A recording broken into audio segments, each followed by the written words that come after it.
আসসালামু আলাইকুম প্রিয় শিক্ষার্থীরা, আমি 11.1 এর আজকে পঞ্চম ক্লাসের দ্বিতীয় পর্ব নিয়ে আলোচনা করব। দ্বিতীয় পর্বে আমি বলেছিলাম গত ক্লাসে ক আর খ আলোচনা করেছি। এখন যেই ঘর নাম্বার ম্যাথটা রয়েছে দ্বিতীয় পর্বে আমি আলোচনা করতেছি।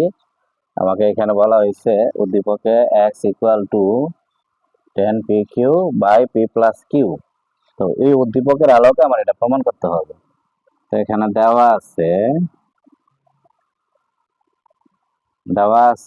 x equal to 10pq p plus Q.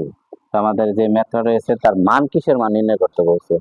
x plus 5p, তার মানে, আর এখানে বলছে x প্লাস 5q।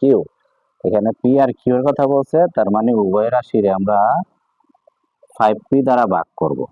উভয় রাশিরে এখানে 5p থাকলে 5p, 2p থাকলে 2p, 7p থাকলে 7p, অর্থাৎ এইখানে যে মানটা চাইবো ওইটা দ্বারা ভাগ করতে হবে উভয় রাশিকে। p প্লাস কিউ নন 5p, তার মানে 5p দ্বারা ভাগ করে 5p দ্বারা ভাগ ভাগ। এখন আমরা যে কাজটা করব, 5 দুগুণা 10, p দ্বারা ভাগ করলে শুধু কিউ থাকে, তার মানে x বাই 5p কিউ। উপরে 2q, নিচে p প্লাস কিউ। আমরা সকলে যোজন বিয়োজনের নাম শুনছি, উপরের রাশি উপর ও নিচ, যোজন মানে যোগ, বিয়োজন মানে বিয়োগ। উপরে যে রাশিটা আছে উপরে লিখতে হয়, নিচেও লিখতে হয়। যোজন মানে যোগ, বিয়োজন বলতে বিয়োগ, বিয়োগের সময় দ্বিতীয় রাশি চিহ্ন পরিবর্তন। আমি আবার বলি, উপরের রাশি উপরে লিখতে হয়, নিচেও লিখতে হয়। নিচে যে রাশিটা আছে প্রথমে যোগ দিব, তারপর নিচের রাশিটা বিয়োগ দিব, বিয়োগ দিলে চিহ্ন পরিবর্তন। এটা হচ্ছে যোজন বিয়োজন। তো আমরা এখন যে কাজটা করব, x plus 5p x minus 5p, 2q আর একটা কিউ মানে 3q, p এর p, দুইটা কিউ থেকে একটা বাদ দিলে শুধু একটা কিউ। সমীকরণ 1, এখানে 5p দ্বারা ভাগ করছি, সেম একই জিনিস আমি 5q দ্বারা ভাগ করব। আবার x ইকুয়াল টু 10pq, নিচে আছে p প্লাস কিউ। তো আমি প্রথমে ভাগ করেছিলাম 5p দ্বারা, এখন 5q দ্বারা ভাগ করতে হবে। 5 যেহেতু এখানে কিউ আছে, এখানে এবি থাকলে এখানে এবি দ্বারা ভাগ করতাম, তার মানে 5q দ্বারা ভাগ করে p প্লাস কিউ গুণন 5p কিউ দ্বারা ভাগ করে। 5 দুগুণা 10, কিউ এর লাগে থাকে p, x by 5q 2p p plus q. উভয় রাশিরে আমরা যে কাজটা করব, লব হর যোজন বিয়োজন করব। যোজন বলতে উপরে যে রাশিটা উপরে লিখতে হয়, নিচে লিখতে হয়, নিচে যে রাশিটা প্রথমে যোগ, তারপরে হচ্ছে বিয়োগ।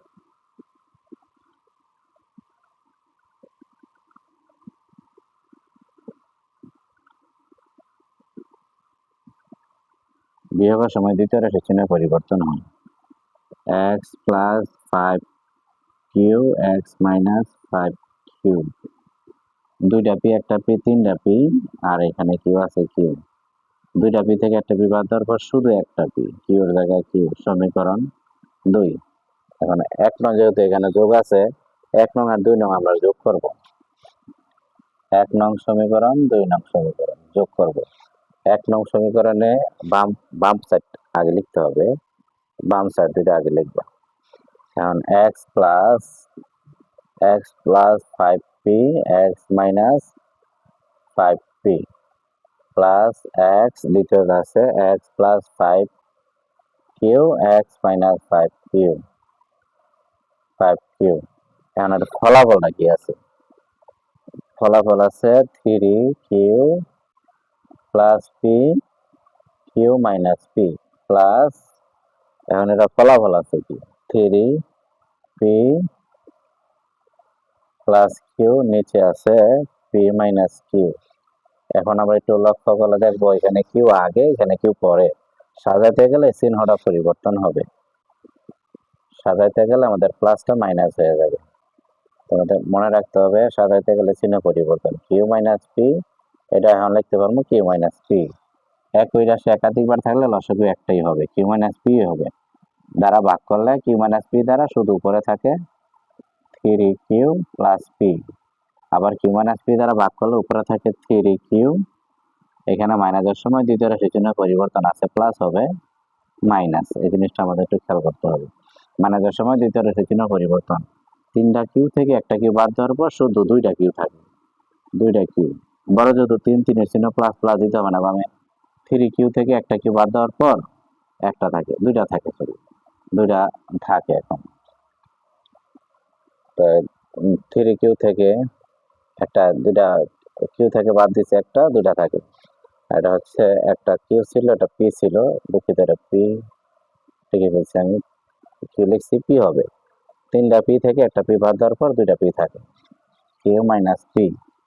এখন আমরা টু যদি কমন নেই, কিউ থাকে আর হচ্ছে পি থাকে, নিচে একই জিনিস কিউ থাকে পি থাকে, কিউ পি কাটাকাটি করার পর টু থাকে। আর এই টাইপের অঙ্ক সবসময় অ্যান্সার টু হয়। এখানে আমি আবার বলতেছি, ফাইভের জায়গায় টুও দিতে পারে, থ্রিও দিতে পারে, সেভেনও দিতে পারে। আর পি আর কিউ এর জায়গায় অনেক সময় এ বি দেয়, অনেক সময় এম এন দেয়। এই ছিল আমাদের পঞ্চম ক্লাসের দ্বিতীয় পর্ব। আশা করি বুঝতে পারছো। আল্লাহ হাফেজ।